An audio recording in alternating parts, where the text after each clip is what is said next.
Oh, we got a heck of a flank here. Uh-oh. Can we kill them all? Oh my god, this thing's a beast! Oh my god, it's still going! I can't believe no one's seen me here yet. Oh! YouTube, my name's Cato and welcome back to another Battlefield video. Today, we are going to be going over some weapon testing that I did before and after update 3.1, which was released today. Let me just say, the meta is about to change. Remember, as usual, if you find this video helpful at all, please be sure to smash that like button, help push this through YouTube to compete with the big dogs. Gosh knows I need help doing that. Also, if you find yourself coming back to the channel on the regular, or just like Battlefield content, be sure to subscribe as I post Battlefield content on Mondays, Wednesdays, and Fridays. Now, let's dive right into this so you guys can figure out what the new metas are.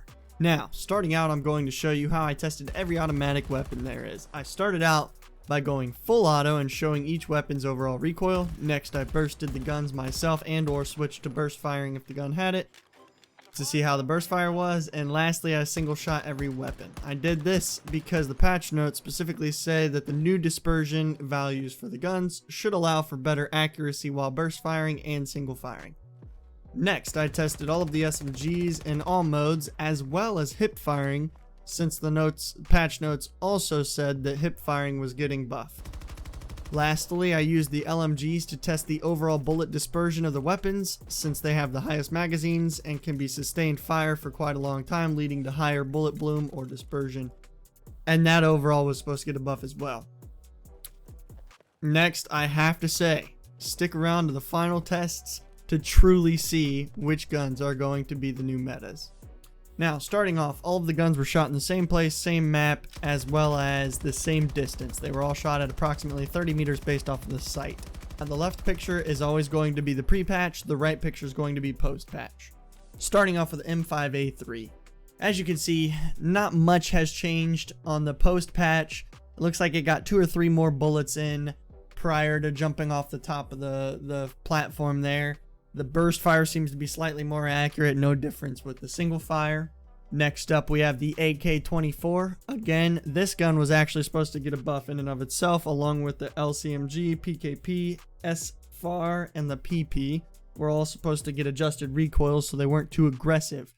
If you can see in the post on the right side there, post patch, there's quite a bit more bullets. I think there's 4 or 5 more bullets on the right side than there are on the left, so it seems like the recoil is definitely a lot less, as well as the burst fire seems to be pretty identical. Jumping onto the SFAR, same deal. Pattern is pretty much identical, just a couple more bullets on the right side, so again, you're going to get a couple more shots in your initial bursts and whatnot. Jumping over to the LCMG, another gun that got a buff in and of itself. Again, same deal. The burst fire opposed to me missing a little bit there on the right side.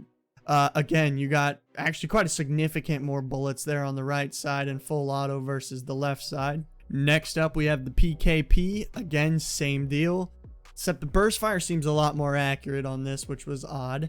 However, again, a lot more bullets on the right side in your initial auto or full auto versus the left. Now jumping into the Pbx Smgs.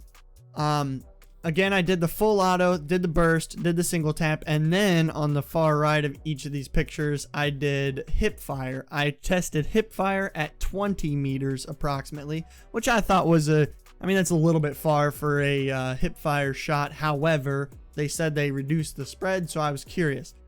As you can see, I see little to no difference with the Pbx. Pretty much the same deal with the PP29. The only difference is, again, this one got a buff in and of itself for recoil.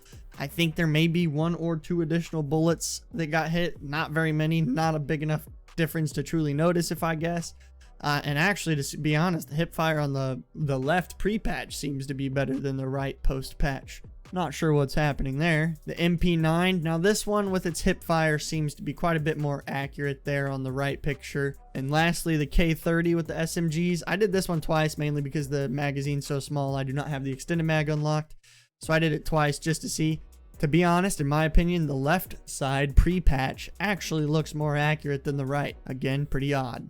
Now, jumping into the LMGs. This is where things get a little bit more interesting. Now, when I tested these, again, I was originally doing this for bullet dispersion as a majority test. The left on each photo, the smaller circle, is at 50 meters, and the right, the larger circles on each photo, is at 75 meters. As you can see, there's quite a big difference here.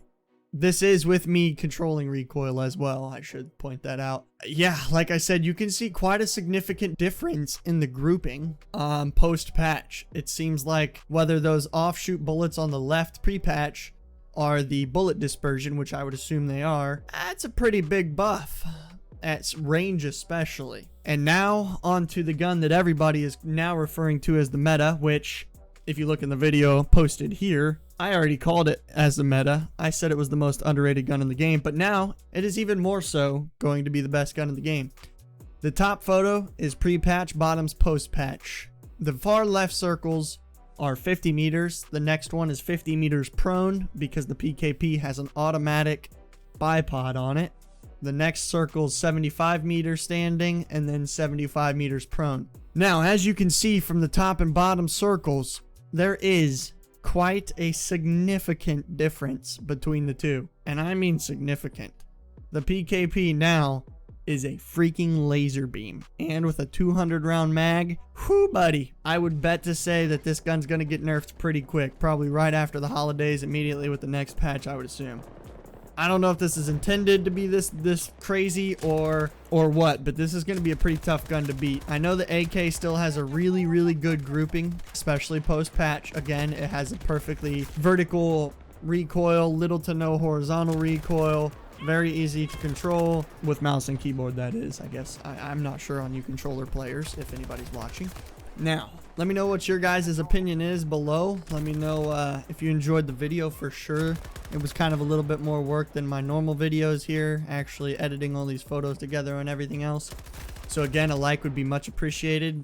And again, if you guys come back to the channel on the regular, be sure to subscribe. I'm now going to leave you guys with the remaining footage of my PKP that I captured today. Again, thank you guys all for watching, and I'll see you in the next one. Peace out.